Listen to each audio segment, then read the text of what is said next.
اللهم صل على محمد وآل محمد اللهم صل على محمد وآل محمد اللهم صل على محمد وآل محمد بسم اللہ الرحمن الرحیم۔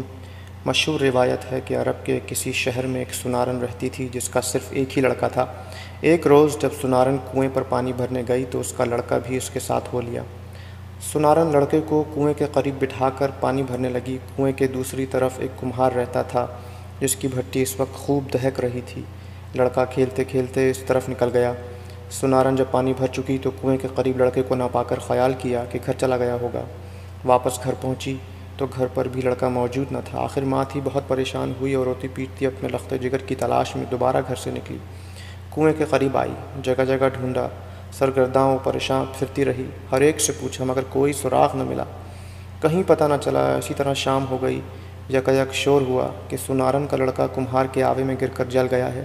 یہ سن کر اسے انتہائی صدمہ ہوا اور اس قدر روئی کہ غش آ گیا۔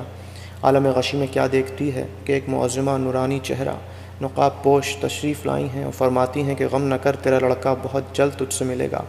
تو نیت کر لے کہ اگر میرا لڑکا صحیح و سالم بھٹی میں سے زندہ کھیلتا کودتا نکل آئے تو میں جناب سیدہ سلام اللہ علیہ کی کہانی سنوں گی۔ سنارن نے فوراً عالم غشی ہی میں نیت کر کے منت مان لی۔ جب آنکھ کھلی تو واقعی سنارن نے دیکھا کہ لڑکا خدا کے فضل و کرم سے ہنستا کھیلتا زندہ سلامت چلا آ رہا ہے اور ایجاد جناب سیدہ سے اس کے جسم پر آگ نے کوئی اثر نہیں کیا، یہاں تک کہ لباس بدن بھی محفوظ رہا۔ اللہم صلی علی محمد وآل محمد۔ سنارن بچے کو لے کر خوشی خوشی بازار گئی، 2 پیسے کی شیرنی لی اور پڑوسیوں سے کہا کہ میری مراد پوری ہوئی، میرے گھر چل کر جناب سیدہ سلام اللہ علیہ کی کہانی سنا دو اگر کسی کو یاد ہو۔ 6-7 گھر پھری لیکن ہر ایک نے یہی کہا کہ نہ ہمیں کہانی یاد ہے اور نہ اتنی فرصت کہ ان فضول باتوں کی طرف توجہ دیں۔ سنارن سب سے مایوس ہو کر جنگل کی طرف چل دی۔ کچھ دور چل کر وہی نقاب پوش معظمہ نظر آئیں اور فرمایا کہ اے خاتون مت رو، چادر بچھا کر بیٹھ جا، میں کہانی کہتی ہوں تو سن۔ پھر آپ نے فرمایا شہر مدینہ میں ایک یہودی رہتا تھا، اس کی لڑکی کی شادی تھی۔ وہ یہودی جناب رسول خدا صلی اللہ علیہ وآلہ وسلم کی خدمت میں آیا اور کہنے لگا کہ میری لڑکی کی شادی ہے، آپ اجازت دیں تو میں شرف پاؤں کہ جناب سیدہ میرے گھر تشریف لے چلیں۔ آپ نے فرمایا کہ اس امر کے مالک علی ہیں۔ یہ سن کر حضرت علی کی خدمت میں حاضر ہوا اور عرض کیا کہ آپ اجازت دیں تو جناب سیدہ میرے گھر تشریف لے چلیں۔ آپ نے فرمایا کہ اس امر کی مالک خود جناب سیدہ ہیں۔ اس کے بعد یہودی نے جناب سیدہ کے دروازے پر آواز دی کہ اے بنت رسول، میری لڑکی کی شادی ہے، اگر آپ تشریف لے چلیں تو میری عزت بڑھ جائے گی۔ آپ نے فرمایا کہ جناب امیر علیہ السلام سے اجازت لے لوں تو چلوں۔ یہودی نے کہا کہ میں جناب رسول خدا اور حضرت شیر خدا کی خدمت میں گیا تھا، سب نے آپ ہی کو مختار کیا ہے۔ جناب سیدہ یہ سن کر متفکر ہوئیں۔ اتنے میں جناب رسول خدا خود تشریف لے آئے اور جناب سیدہ نے فرمایا کہ بابا جان، یہودی کی یہاں سے آدمی آیا ہے، آپ کیا فرماتے ہیں، اس کے گھر جائیں یا نہ جائیں؟ آپ نے فرمایا بیٹی تم کو اختیار ہے۔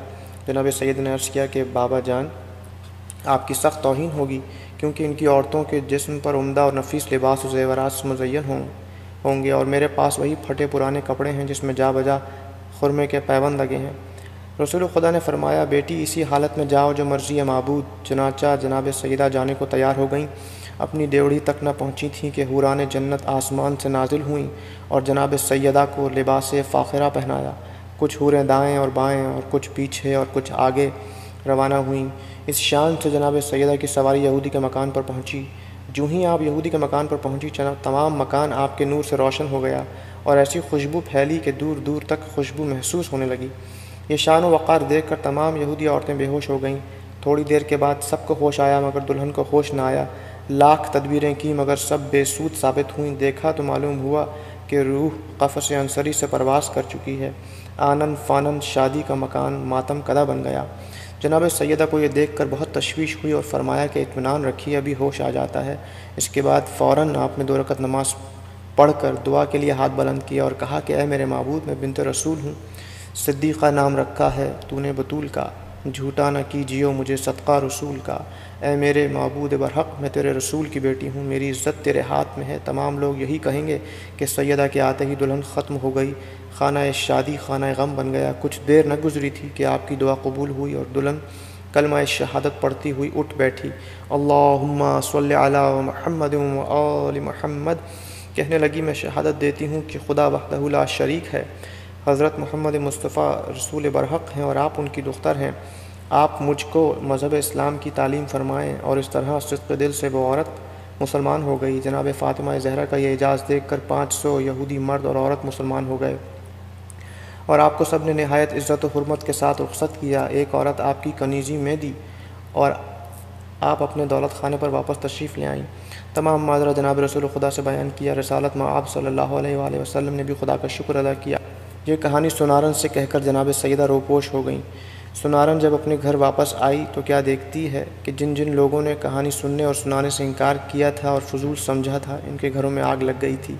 جس طرح سنارن کی مراد پوری ہوئی، خداوند عالم جناب سیدہ صلوات اللہ سلام اللہ علیہ جملہ سننے والوں کی مرادیں پوری کرے۔ آمین ثم آمین بحق محمد وآل محمد۔ اللہم صلی علی محمد وآل محمد۔ اللہم صلی علی محمد وآل محمد۔ اللہم صلی علی محمد وآل محمد۔